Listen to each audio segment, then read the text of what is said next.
Okay. Good morning, everyone. This is Michelle Stocker. I am the Director of Sponsorships and Special Events at the Chamber of Commerce of the Palm Beaches. I would like to thank everyone for taking the time out of your schedule to join this call. And we want to recognize that we are in a fluid business climate.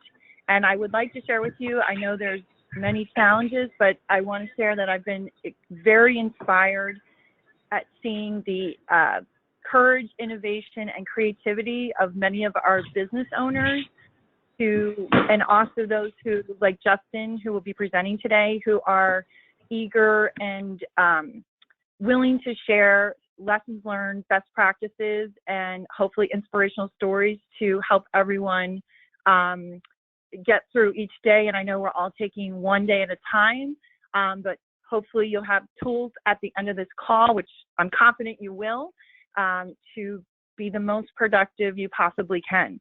So I just want to go over 3 housekeeping things quickly. First, it's so important if everyone could keep your phone on mute. That, of course, reduces echoes and other noises from all of us, or many of us, working from home now. So thank you for that. With that said, I'm sure there will be interesting questions that you'd like to ask. Please hold those until the very end, and you can present them through chat. If you look at your name and click on your name where you logged in, there's a drop-down button, and you will see you have the option for chat. Please send me, again, my name is Michelle Stocker, that's how I'm listed on this call. Send all of your chat questions to me, and I will conduct that part at the end. We are recording, for those of you who just jumped on the call and didn't hear us say that a little bit earlier. We are recording, we do that on purpose, and that therefore we can share this on our website today after we conduct this meeting, and you can share it and send it, of course, to colleagues, friends, and family. So please do look for that. All right, I'd also like to give Justin a proper introduction. I've had the privilege of working professionally with Justin for the last year, and he is a longstanding chamber member and also a trustee. He has been a pleasure to work with. He's done other webinars for us on digital-based marketing. He is a thought leader in his industry, and he is the CEO of Lincoln Digital Group. Lincoln Digital provides high-quality marketing, advertising solutions to large businesses and premium brands. His experience includes acting as agency of record for multinational home goods manufacturer, the second largest automotive group in the nation by sales, a publicly traded automotive transport company, an award-winning Palm Beach home builder, and countless other businesses spanning architecture, jewelry, medical, and technology industries.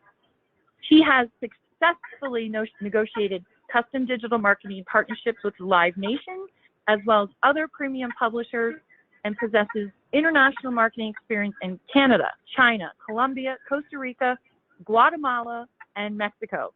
In managing individual digital marketing budgets of up to $250,000 per month for clients, he and his team have developed a strong, disciplined, and proven approach to ensuring cost effectiveness of digital marketing resources. He's a published author, keynote speaker, highly experienced delivering analysis, recommendations, and digital marketing measurement presentations to C-suite folks, including CEOs, CFOs, CMOs, and other business leaders. So, Justin, boy, are we privileged to have you as a chamber member, and I'm so pleased to present you as a speaker today. And you have a timely and pertinent topic, and so I am going to hand this call over to you and mute my phone. Thank you. Very good. Thank you, Michelle, and thank you to the entire Chamber of Commerce. I am going to share my screen and camera at this time. Hopefully everyone is able to see me. As far as this challenging time we're in, I think everyone here is thankful to both you and the entire Chamber of Commerce for hosting the event, and during a time of unusual schedules and uncertainty about how to proceed. And and execute in the business world today. I think it's leadership we all can benefit from, so thank you. Thank you to the audience as well. First and foremost, I hope everyone in your life is safe and healthy, and that's obviously our top concern. When it is time to focus on business, I do want to provide you with the tools, and some tips from our 7 years of working remotely as a digital agency to help you make the most of this unusual, challenging, and different time. So while we are a digital agency, and I do consider marketing my true field of expertise, everything that Michelle had mentioned in our introduction has been done on a remote basis. So we've been operating a remote model since 2013. And that being said, I will go ahead and begin the slides, a little bit of our overview.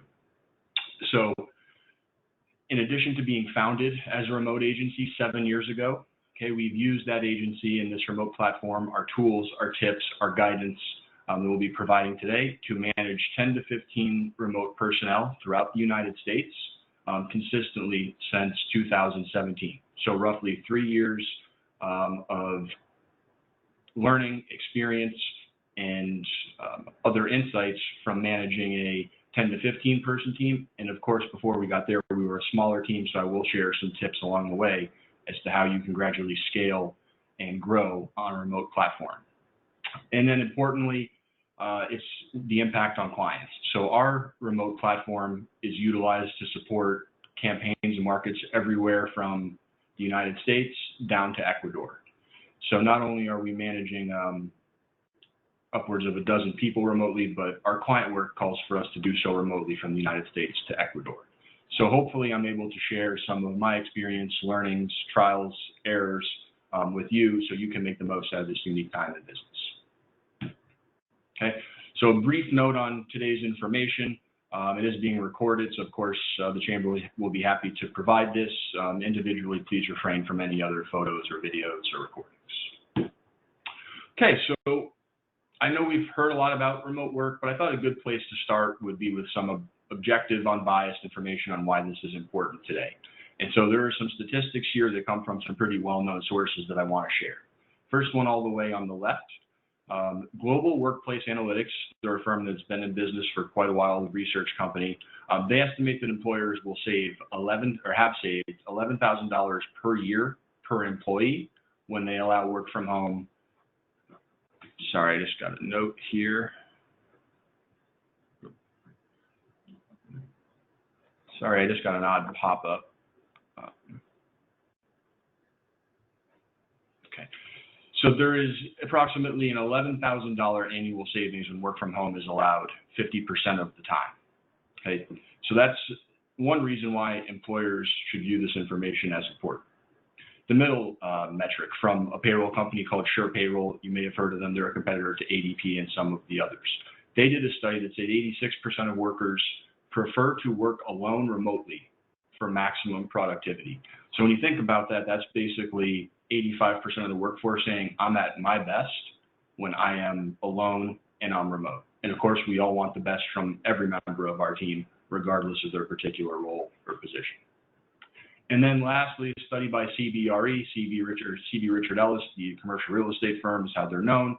They conducted a study and found that 69% of millennials, so in other words, the current and future of the workforce, would trade other benefits that they may be offered from their employer for more remote work opportunities. Okay.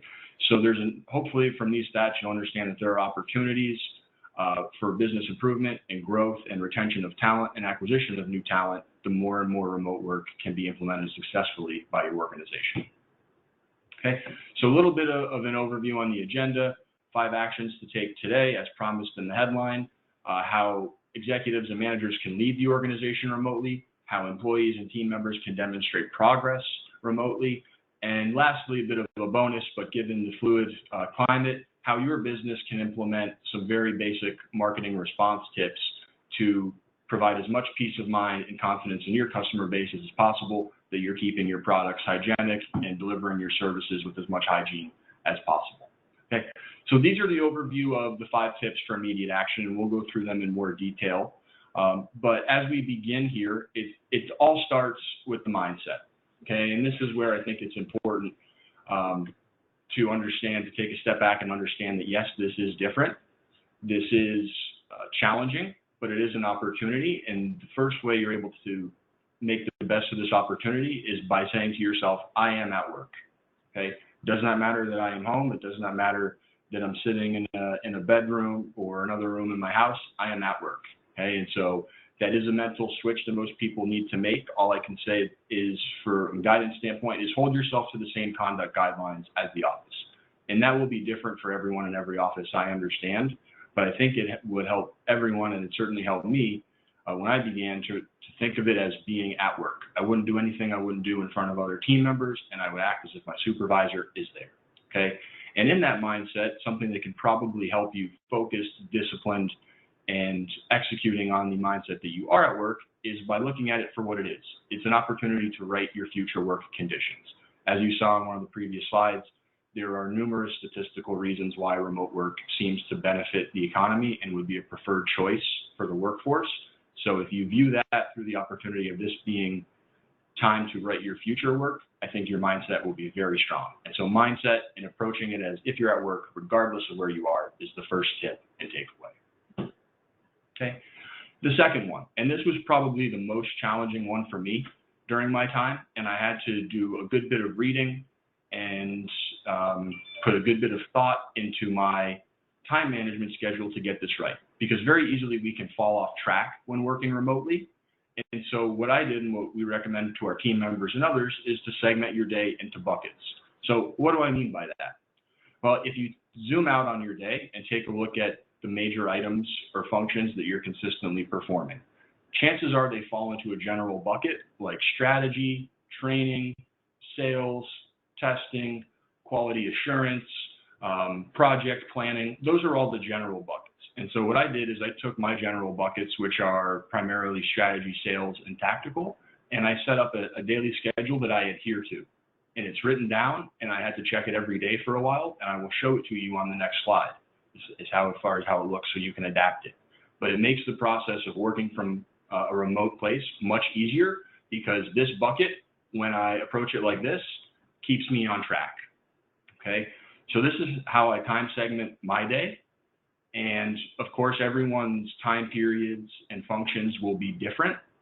And no, this doesn't mean I only start at 8:30 and then immediately at 5, but as far as how I plan my day, these are how I plan my major buckets throughout the normal workday Eastern time.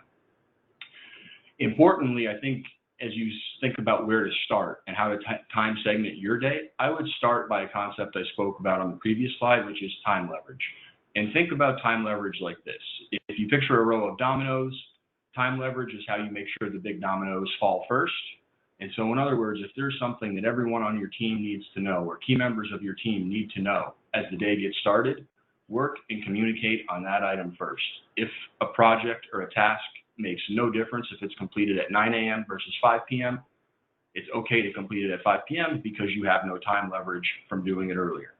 So this is certainly a major part of how I stay on track. It's, again, something we shared with our remote team members. And it's also beneficial to team coordination, because when you share this across your teams, people know what you may be working on at certain times. And of course, coordination and synchronization is even more important in the remote environment. So having others with the ability to know what you're working on is certainly highly important for better efficiency, especially in the beginning. Okay, so if you're ever feeling lost, if you're ever feeling like you don't know what to work on next, put together a time segment schedule like this. It will keep you focused and on track. Okay. So that was tip number 2. Tip number 3 from working remotely. And I will preface this by saying that the list of tools for dashboards and collaboration are something that could benefit your business in a brick and mortar environment as well. It's not just something that could benefit from a remote or has a place in a remote environment. These are all things that I'm sure many businesses or your business may be doing already, and it's important to make sure they're ready to be used remotely. So what do I mean by that? I mean that your project management tool is able to be accessed offsite, that there are no certificates or validations so that it can only be accessed from your facility, for instance. It means that all employees are able to have access to your file storage and continuity tools. So Dropbox, Google Drive, Box, maybe your own private servers. For people who work on teams and files, making sure that your file storage process and your file continuity process, in other words, how you name it and what you name it in order to reflect updates and revisions, that's something that everyone must have access to remotely to be on the same page with remotely as well. Third bullet, of course, one of the tools we're using here, video conferencing and chat. So there are numerous options for video conferencing tools available now. My opinion is that they're generally very close and commoditized, so I can't make a recommendation or preference, but as part of that, chat tools as well.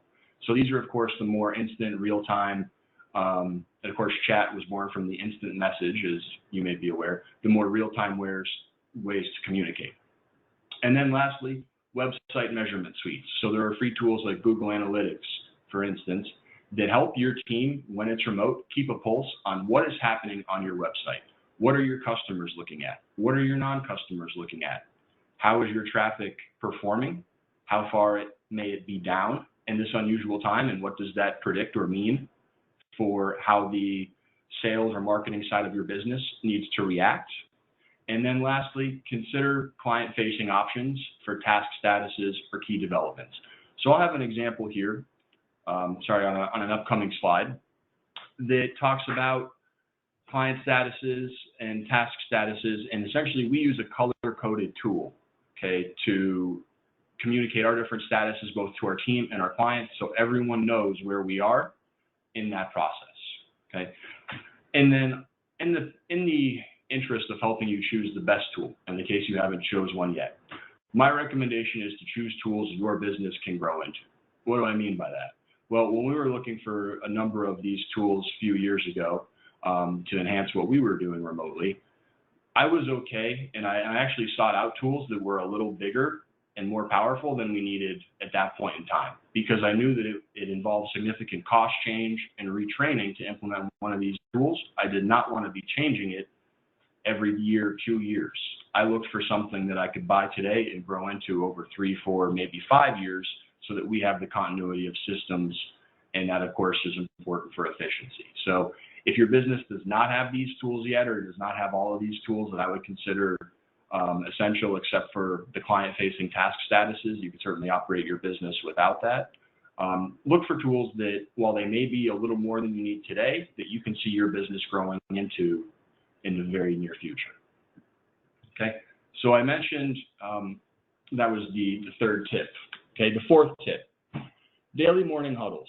So if we back up a second and consider office life, okay, we recognize that a lot happens in seemingly impromptu or walk-up meetings, so to speak. There may be a small gathering, it becomes a larger gathering, and that's important because it facilitates person-to-person verbal communication. And obviously, that's a key part of how we get work done.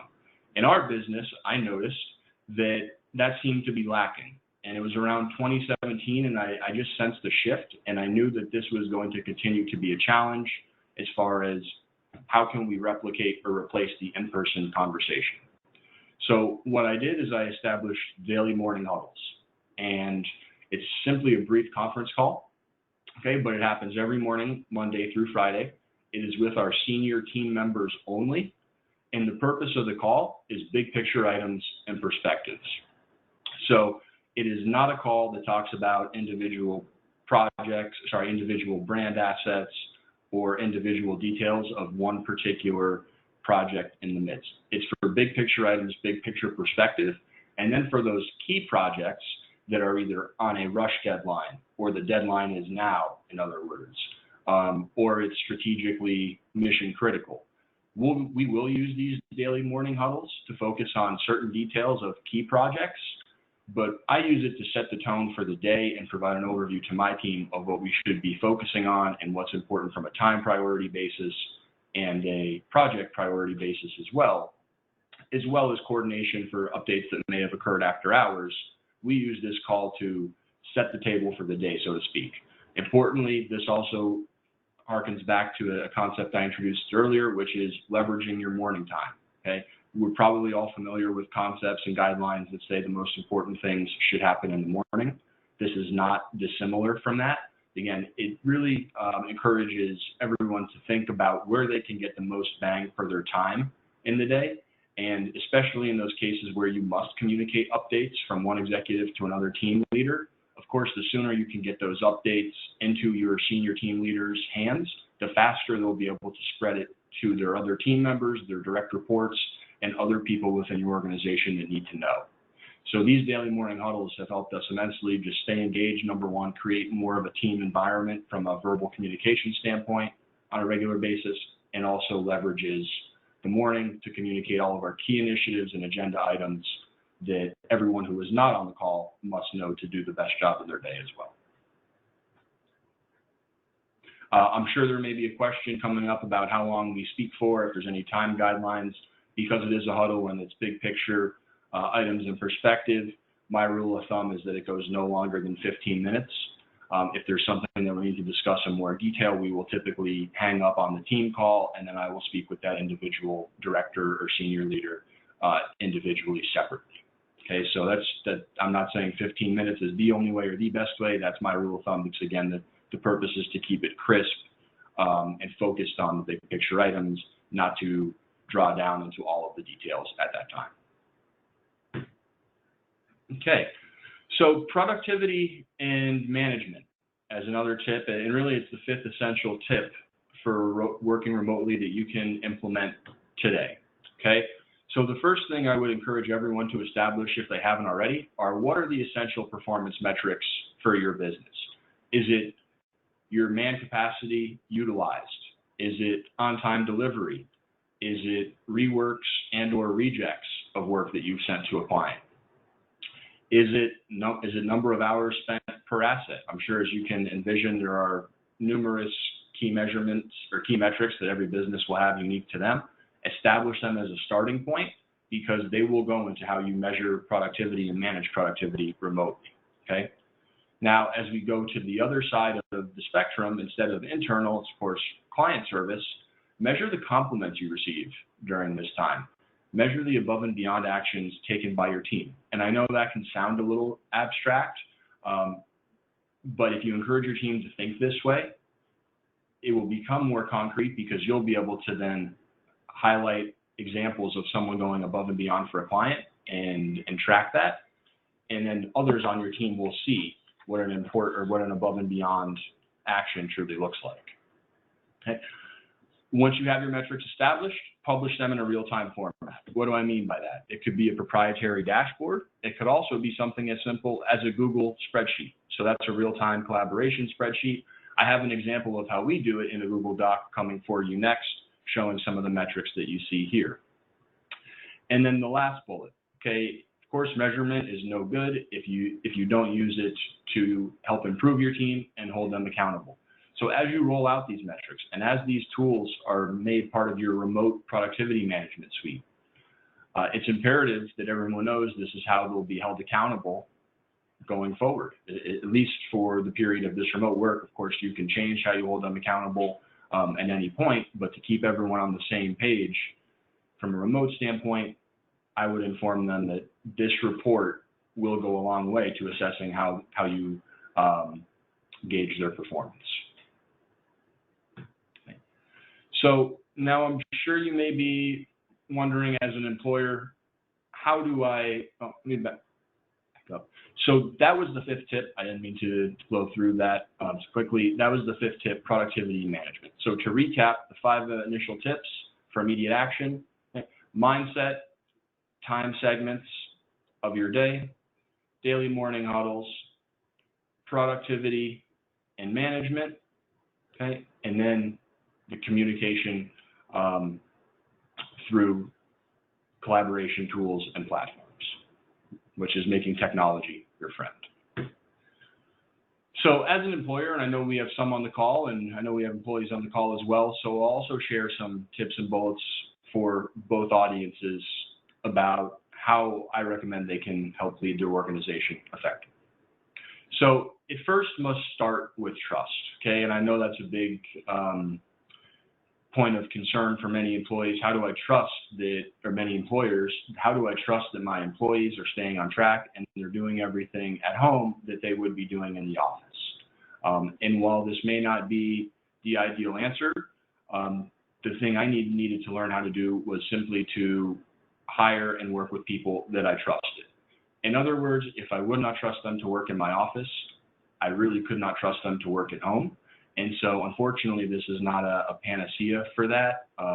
If you don't trust someone to work in your office, it would be hard to see how you could trust them to work at home. But if you start with trust and plan for the growth of this being a prolonged work environment, as well as the opportunity for efficiency that comes after it, I think as an employer, you will be in the best possible position to have your business benefit from how you lead and manage the group remotely. Secondly, inform clients of a change in environment. I'm sure we've all been on both sides of the spectrum. We're clients of people, we have clients, and I think most of us would agree that over communication is good, and surprises or under communication to our clients is typically not. So certainly inform the clients of the change in the environment proactively, let them know the steps you're taking, what that may mean for your team or your service hours, to keep your clients informed to help best lead and manage the business. Then when we get into teamwork and the leadership of culture and projects within the business, okay, I would plan to over-communicate very early and very often. What do I mean by that? Not just repeating yourself, but building redundancies via both written and verbal directions, or maybe you have decision-making meetings. Build in some additional redundancies as you first start to lead the organization remotely, because people will forget. People will not write things down. It's part of simply operating in the environment that we're in at this point, given the unusual climate. So if you have redundancies like meetings or follow-up emails built in as part of your process or system, that will help you not only over-communicate, but make sure that what you are communicating is exactly the correct thing as far as leading the organization or the thing that you want done specifically. If you haven't yet, digitize or document your guidelines, manuals, processes, anything related to how your business actually functions, and plan to retrain on them. So you could hold a webinar just like this or a conference call just like this one, but at a starting point, all of the documents, guidelines, manuals, in order to make the most of your opportunity to lead the organization remotely, they must be documented, and I would plan to retrain on them once your workforce is fully remote. Okay. Hold regular virtual meetings, especially for those key business functions that are essential. Okay, so as a quick rule of thumb, if you were meeting on it regularly in the office, do it virtually as well. If there are areas of your business that you may not have been meeting on virtually, but you sense that they're more and more important as remote work takes hold, I would set up regular virtual meetings, especially if they're essential to your delivery processes or business functions, to ensure that they operate at the same or a better level they did in the brick and mortar. Okay. And lastly, and it was something we discussed on the previous slide, is implement a transparent measurement system for productivity and performance. It's something that we update weekly in our agency remotely. And again, it brings a tremendous benefit, and that everyone is on the same page as far as performance by individuals and business lines within our agency. And so those are my major tips for employees and how they can help best lead and manage the organization remotely. Okay. So I talked about a productivity measurement report, and of course it was on that bullet. So this is one that we use, and you'll see I have some of the metrics that I mentioned up here. Okay, of course we track capacity, reworks, rejects.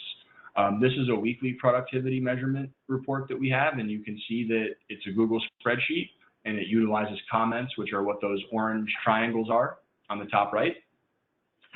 And we measure this weekly. You can see, while not everything has a number bigger than 0, we calculate trends and percentages the same way any office environment would.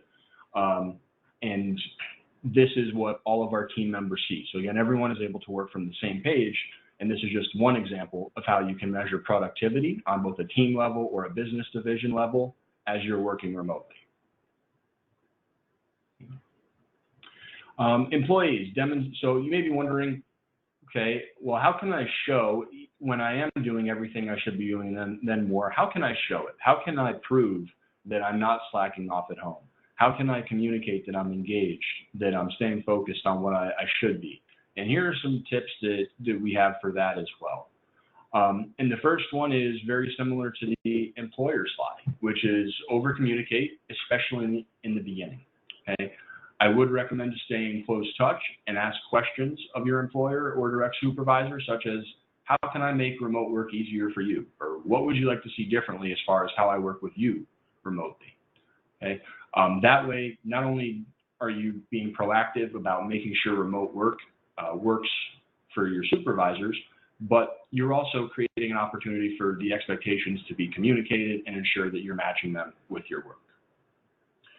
I would also utilize the collaboration tools to their maximum extent. So anytime you can update something or move a project status further along, do not wait, do it. Okay? When leaders see a dashboard and they see things are changing and moving, it will create peace of mind that that project is indeed moving forward, this person is indeed moving forward, and it will eliminate a future question from your supervisor as to what's going on with that status, which of course raises a question in their mind if you're being proactive. So I would highly recommend maximizing anything you can use on your collaboration tools or project management suites to demonstrate progress more frequently. Next bullet, communicate with a focus on the deadline. Okay, and especially in an agency business and other service businesses, deadlines are essential. And I can tell you that missing deadlines is a primary employer concern, especially in remote work. It's something I speak about with other remote CEOs and other agency folks.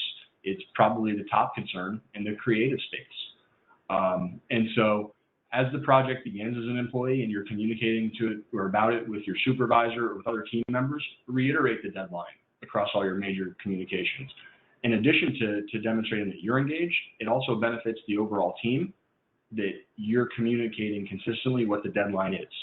Okay? And of course, your employer, if they're wise, will pick up on that and recognize you're showing leadership skills relative to the deadline.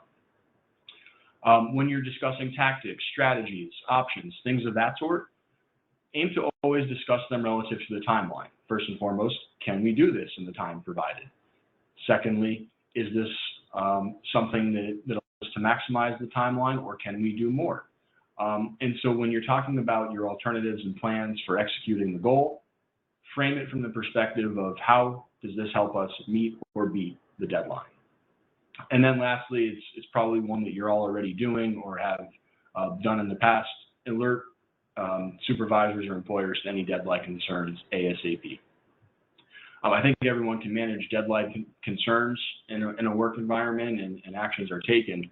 The issues with remote work typically arise when deadlines are not communicated as far as concerns, or if there are hurdles or roadblocks in a project and those are not communicated. So in a simple form, I would ask your takeaway to be to plan to very closely and overly communicate, especially in the beginning, to demonstrate progress. Some additional ways you can do that, and this may be part of your normal course of business as well. Provide feedback on the tools and resources you've been given. So it'll share, when you share thoughts on the product management tools, the video conferencing, the website measurement suites, share your thoughts on them.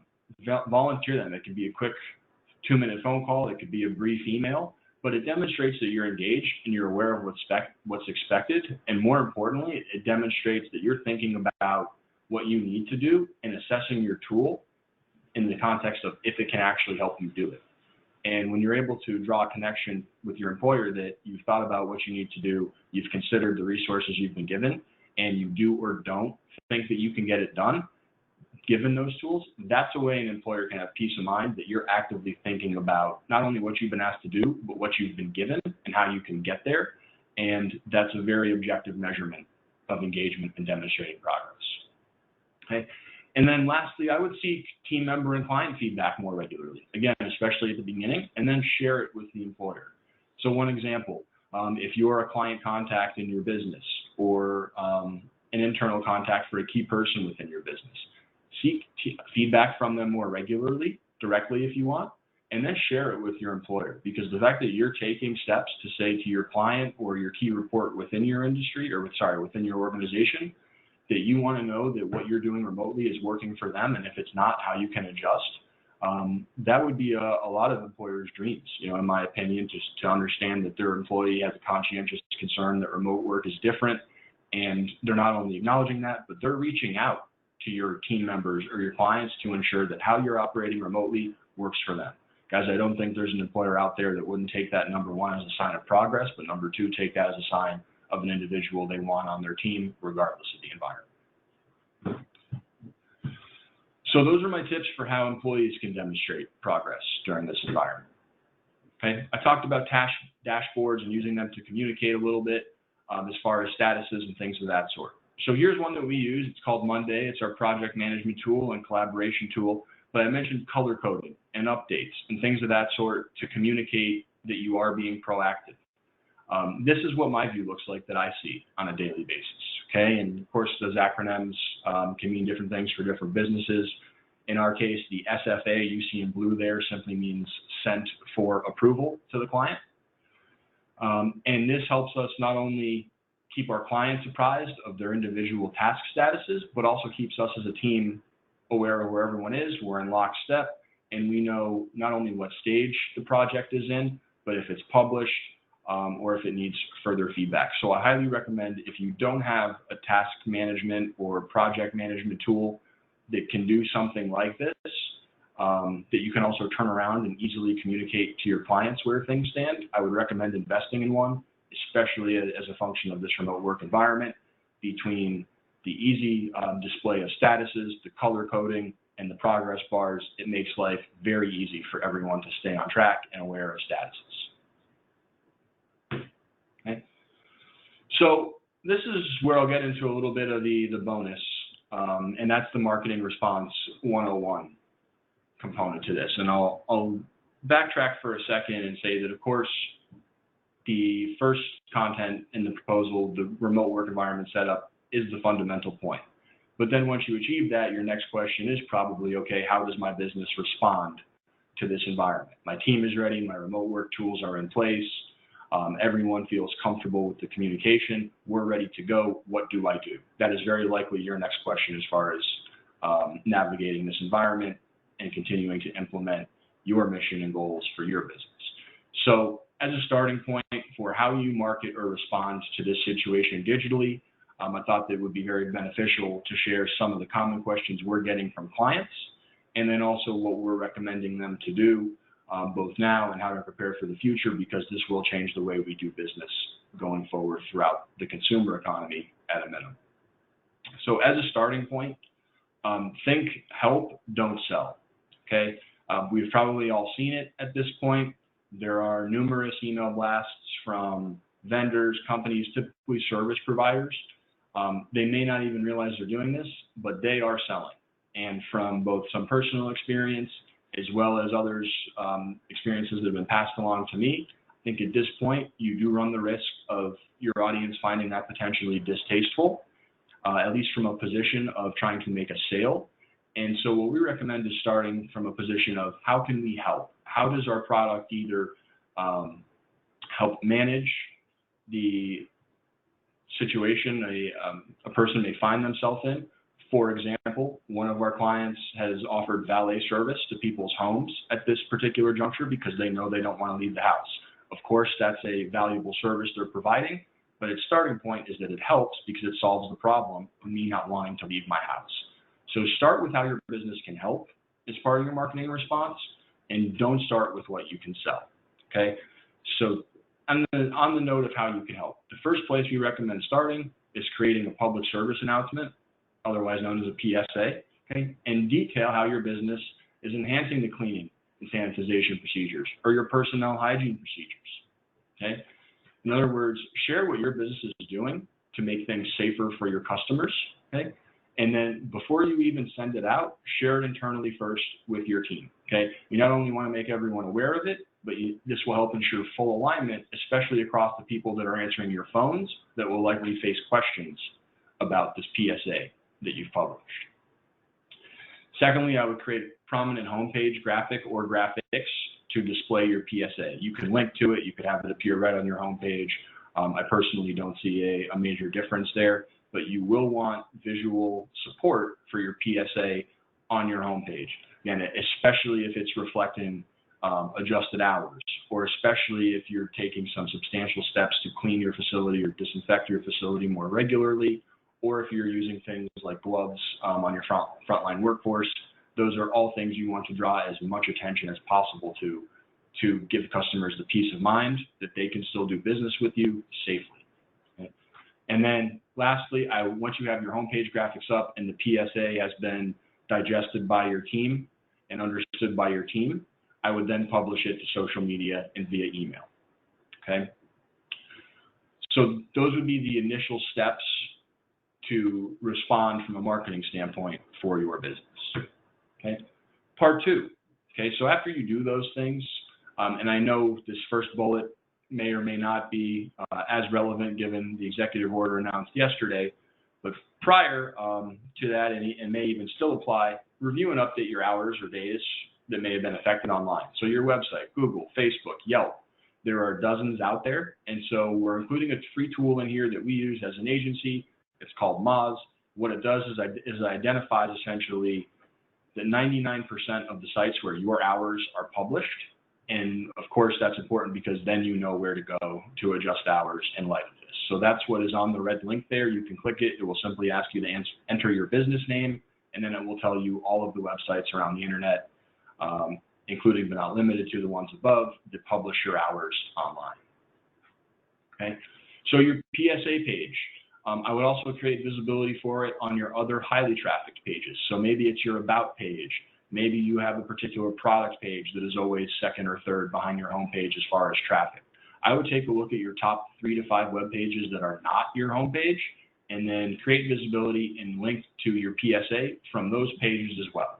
Because granted, most people will start on your homepage, not everyone will. And it's important in this situation that everyone does truly see your message, or at least that you're doing something about it as a starting point. And then lastly, I would prepare for traffic and inquiries from your PSA email. Okay, so once you send that PSA email out, your team should be prepared that the next 2 to 3 hours may be quite busy for them. And what you can do is provide them with written responses to questions you anticipate coming in response to your PSA. Okay, again, I think the more you can over communicate and be on the same page with written guidance at this point, especially if you're new to remote work, which I know most of us are, the written responses to anticipated questions will limit the scrambling and the improvisation in what is already a chaotic time. Okay, so why did I mention your employees will likely receive emails within the first 2 hours? Okay, so these are some charts that we've taken from some of our clients about how quickly their emails are opened. Okay, so all the way on the left, and this is a 24-hour chart, all the way on the left is the time at which that email was deployed, so roughly 4 p.m. Okay, the orange line represents the people that opened that email.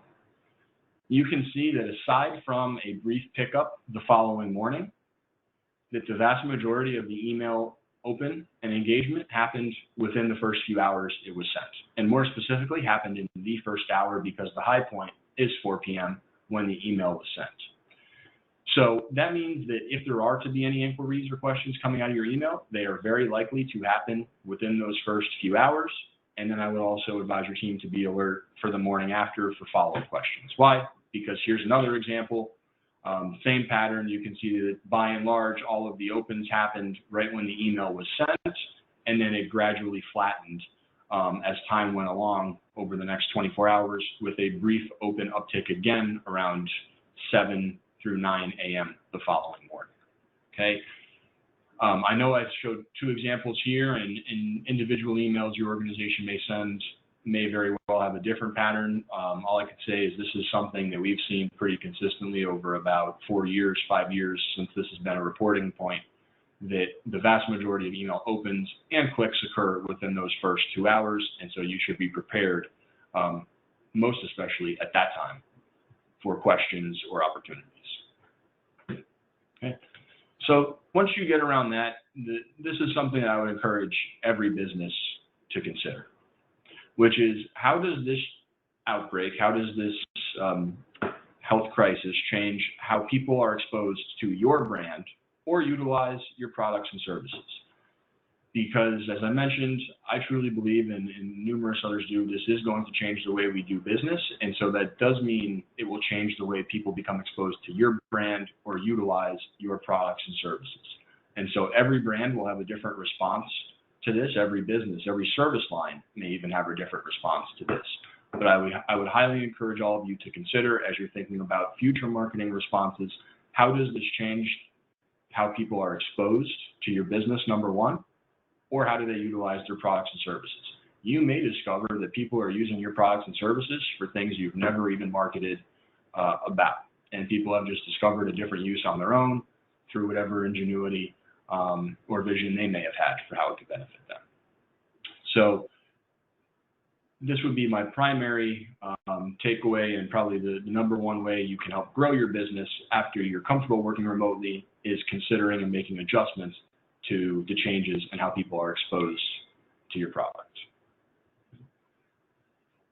So going forward, and just to recap and summarize, this is an opportunity and you can do this, okay? Prepare to leverage remote work into the future and you will be in the best possible position, and highly think about or highly consider what services or products your businesses can fulfill in the field. What can you do mobilely? What can you do at someone's home that may not require you to be in their home? That is where a lot of the opportunity that's being captured is taking place at this point, is going to people's homes or even virtually and delivering the services or goods that way.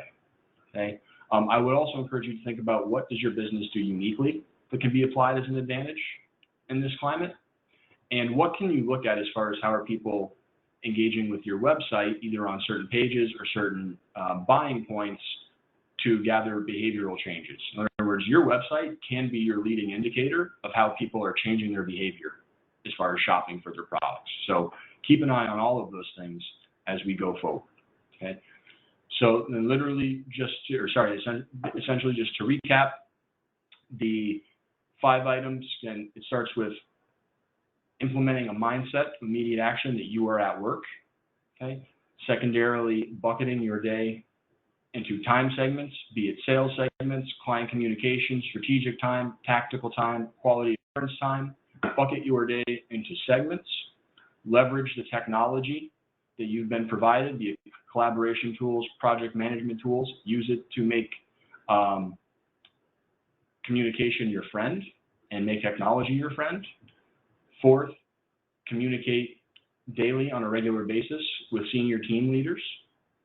And then lastly, implement a productivity and measurement tool that everyone can access remotely and everyone can see in a transparent, real-time fashion, so that you can not only track the productivity of your business, but that everyone's aware of how they're doing, which of course keeps everyone accountable and performing to the best of their abilities.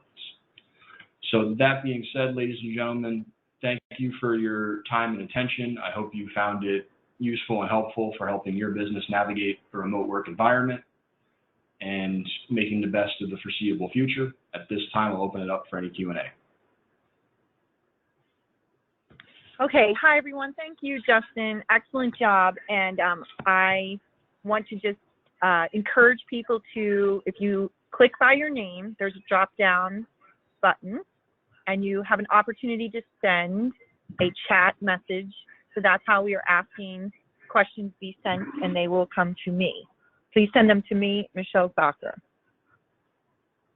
Okay, Justin, I wanted to thank you. I think you made an excellent point while we'll get a couple questions here about positioning yourself of how you can help solve a problem rather than selling at this point.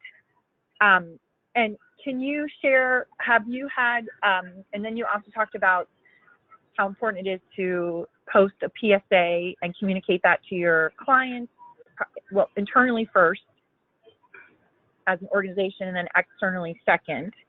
Can you talk about more with the PSA, what responses you've had, and you said be ready that once you post that in the next 2 to 3 hours, you'll probably have a lot of activity, and be ready to respond to that. Can you speak a little bit more to that and how you can be prepared so that you're strategically posting timely information, but also your staff's ready to respond in a timely manner?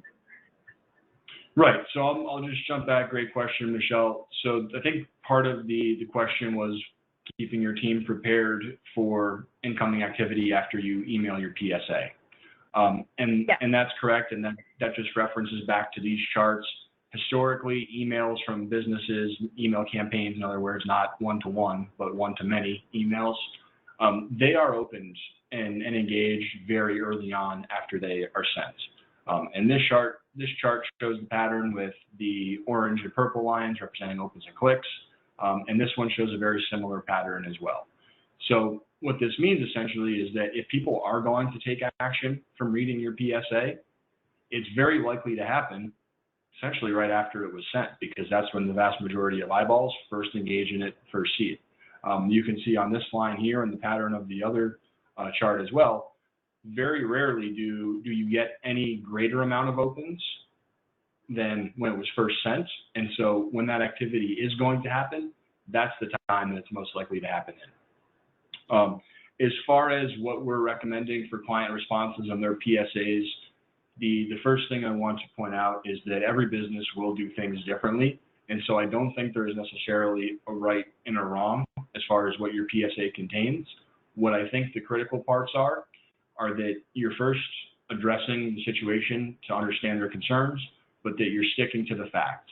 What do I mean by that? Are you using gloves? Are you using other disposable materials that people may, or to cover what people may touch related to your product or your service, that are changed every time a new customer interacts with it, so to speak? Are you adjusting your hours in any form or fashion? If you are, for instance, a tailoring business or a business where people would traditionally come to you in order to receive service, are you now offering personnel to go to that person's house and pick up their clothes outside, very similar to what a dry cleaner may do, right? And so those are the ways to help and not sell, in my opinion, is thinking, how can we get mobile? What do we need to do as far as bringing our service to people to make it easier? And when you make things easier, you do help. And so I think your business can benefit both ways. Certainly you want to capture any new opportunity that comes from delivering a service that makes it easier down the road, but it's also a way to help people now. And so I would put that in your PSA. If certain days may have been closed or certain businesses aren't open on certain days, include that in your PSA as well. And some clients have asked to incorporate, Michelle, to your question, guidelines regarding health and safety.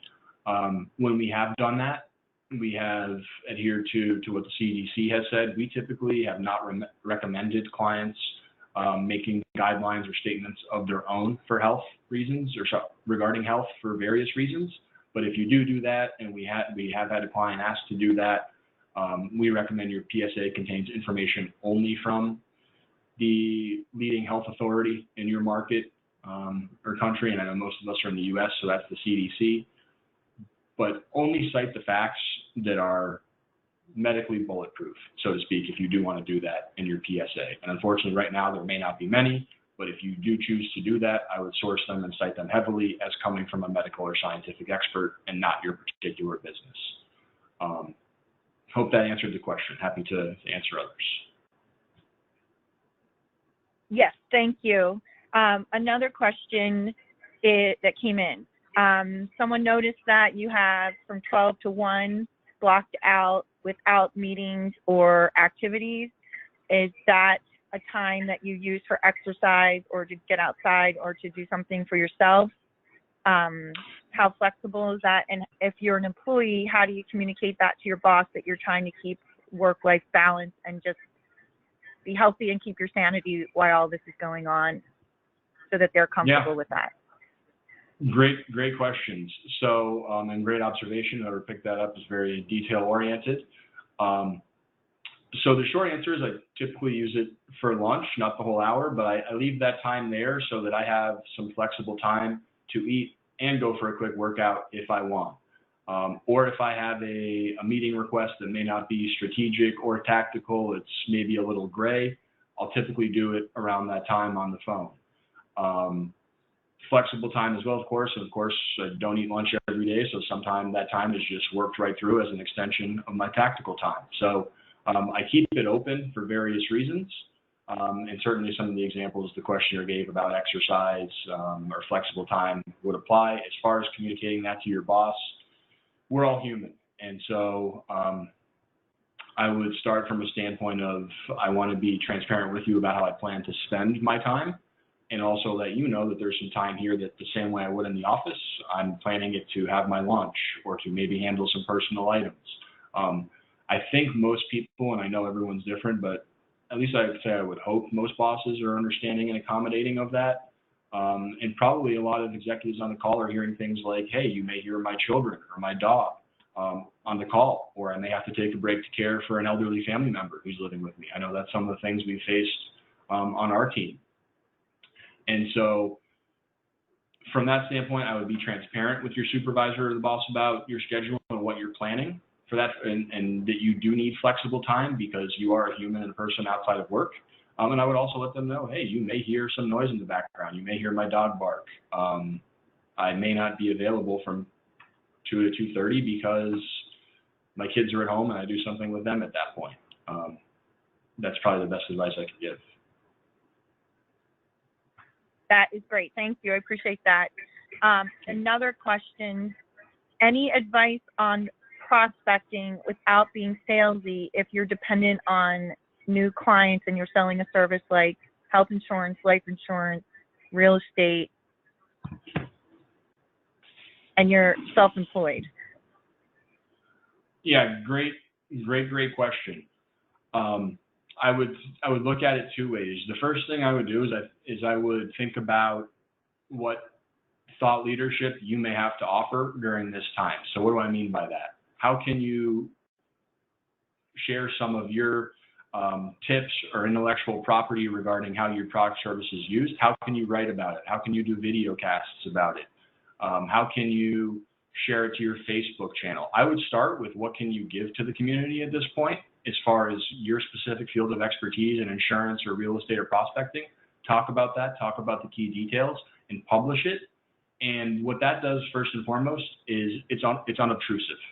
So you're not being salesy if you're simply taking all of the knowledge and resources you've accumulated and communicating it to your website or your LinkedIn.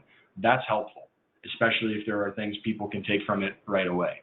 Then secondly, and I know this may be a bit of an old axiom, I would look to resell or prospect my existing customers or people that are already in my CRM before I try to create new relationships from direct sales at this point. Of course, a current customer or a recent customer is usually your best chance at a new customer, or at the very least a referral to a new customer. And there's very less likelihood that this will be considered as a sales message from you because they've known you before this happened, right? In my opinion, if I were to get an email, and I am getting them, unfortunately, from brand new people trying to sell me brand new services, specifically in light of what's going on now, I think you may be making it harder than it needs to be. If you're trying to find purely brand new people, I think the time attention is very stretched at this point. There's a lot of hesitancy when it comes to buying actions at this point. And so while I can't say that this is the best way to do it, I would recommend starting with upselling or reselling your existing customers and asking them for referrals, because they're going to be the most receptive to your sales efforts. And they may also be the warmest introduction to others who will be during this time. But before you get to that point, I just want to reiterate, I would start by sharing and publishing what you know that's unique to you. Let that serve as a sales message in its own unique way, that you are the authority. And then I would start with people who already know you, ask them for referrals, or see what else you can offer them that would help their particular situation. I sincerely think that's an excellent answer. It's very concrete. It's things people can implement immediately. And I like how practical you are in your suggestions, because you're giving people tools, in my opinion, that they can put to work today. We don't have any more questions.